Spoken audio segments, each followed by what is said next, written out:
hidden hours. Yeah. So our spotlight moment, like David and Goliath, our spotlight moment is on Sunday. But this represents just a small, culmination of all the prep that we do and everything. And I don't even necessarily mean, I know that not everybody on the staff is thinking about Sunday school all week. Sure. But there is, for the staff, especially that have been around for a while, there's just a preparation in life, in our standards, in our way of operating. Right.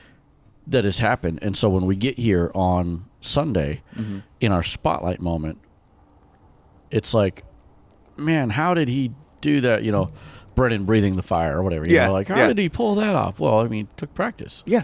He and research and bought the materials. Yeah. You don't see all of that. Kind of like we talked about earlier with the duck. You don't see everything that happens, and then when we get here on Sunday, that's where it, Well, perfect example of that too is like, if you could see past this wall right now, there's. Can we say what's out there? Yeah. Okay. So can we say the next theme? All right. So our next theme for Sunday school is,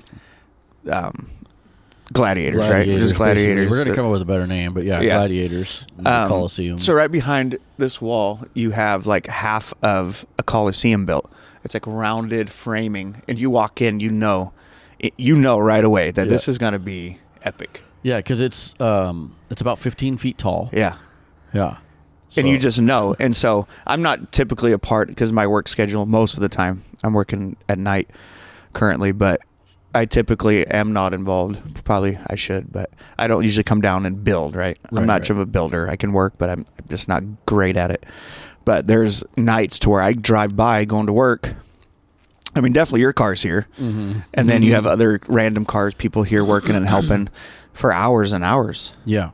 There are times where I go work at 8 p.m. at night, and there's times where I go to work at midnight. So I'll be passing by the church at 11:30 at night. Your car's here on a weeknight or Saturday night. Yeah. That's that hidden part that people don't see. They walk in and they say, "Oh, this is awesome. Just happened." Yeah, exactly.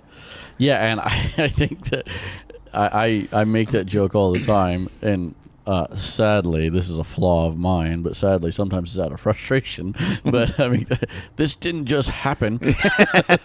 Yeah. It took some work to make this happen. And so when people, don't treat the decor with respect, it's like, hey, you know how long that took to do?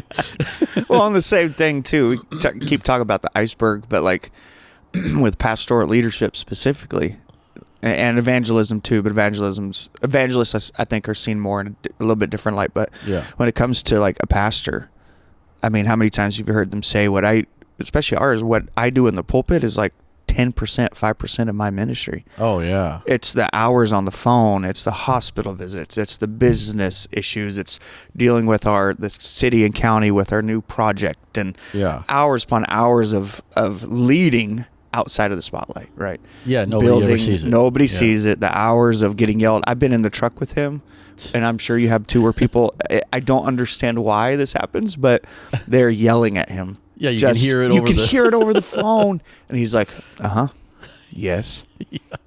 Yes. Yeah. And then he gets up and just does what he does in the pulpit. And it's just amazing, because he's such a phenomenal preacher and teacher that that's only 10%. That's only of what he small does. Part of it. Yeah, and he's I don't know, he's got the latest iPhone probably or whatever, but if he doesn't have a charger for like 2 hours, his phone's dead. He's always asking, you got a charger? Yeah, because it's constantly ringing and text messages. I don't think he ever locks it. Like, I think it's just on all the time. On. Yeah, it's crazy. Yeah, and he's a very unique leader, like very approachable.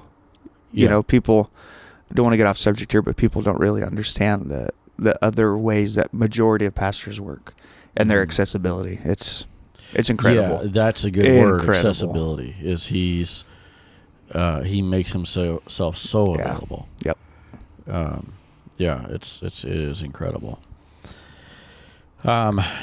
So I had written something down that I kind of skipped over, but I just wanted to mention this really quick. Is great leaders, and I think that this can fit really well with Sunday school leaders, because when we have kids that no matter how perfect our little box is, it just doesn't always work out. But we understand, or let me rephrase that. Great leaders understand that failure isn't the opposite of success.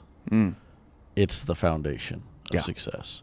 That is true. Failure isn't the opposite. So when we fail, it's just another stepping stone. It's like in sales, they say you just got to get another no out of the way, to get to that yes.